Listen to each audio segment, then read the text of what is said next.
최근 댓글 조작 사건과 가짜뉴스에 대한 얘기를 들어본 적 있으신가요? 우리는 각종 포털 사이트와 SNS를 통해 잘못된 여론을 만드는 댓글들과 가짜뉴스들을 쉽게 접할 수 있습니다.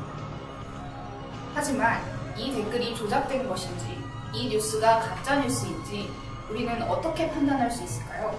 그 방법은 미디어 리터러시입니다. 리터러시란 글을 읽고 쓰는 능력을 말합니다. 미디어 리터러시는 더 나아가 미디어를 비판적으로 읽고 창의적으로 쓰는 능력을 말합니다. 최근에는 SNS의 활성화로 인해 미디어를 통한 참여와 공유하는 능력까지 포함하고 있습니다. TV, 라디오와 같은 전통적인 미디어를 넘어서 1인 방송과 소셜미디어가 점차 확산되는 현재의 미디어 시대에 미디어 리터러시는 꼭 필요한 능력입니다.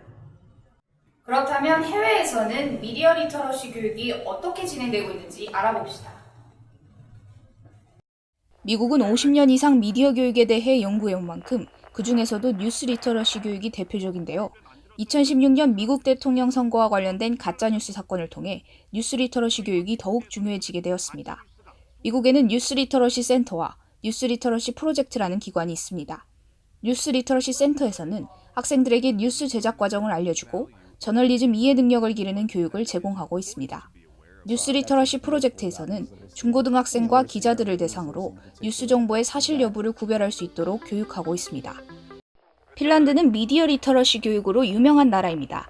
과거 스웨덴과 러시아의 식민 통치 당시 미디어를 통한 정치 선전 활동을 견제하기 위해 미디어 리터러시 교육이 발전하게 되었습니다. 핀란드에서는 초등학교 3학년 때부터 지역사회, 기후, 정치 문제의 자료를 스스로 찾아보고 자신의 생각에 대해 글을 쓰는 교육을 받습니다. 또한 같은 사건에 대해 다른 관점으로 해석한 기사들을 비교하면서 비판적 사고 능력을 기르며 직접 신문기사나 뉴스를 제작하여 창의적인 창조 능력을 발전시키는 교육을 받습니다.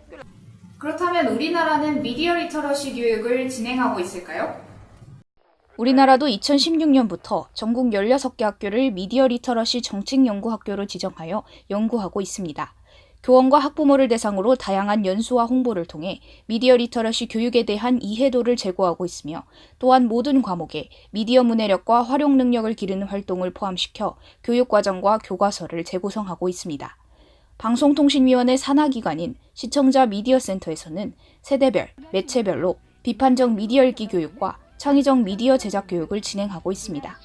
학생들을 대상으로 자유학기제 교육, 학교 동아리 지원 사업인 미디어 거점 학교 교육, 마을 주민들을 대상으로 마을 미디어 교육, VR 제작 교육, 1인 미디어 제작 교육을 시행하고 있습니다.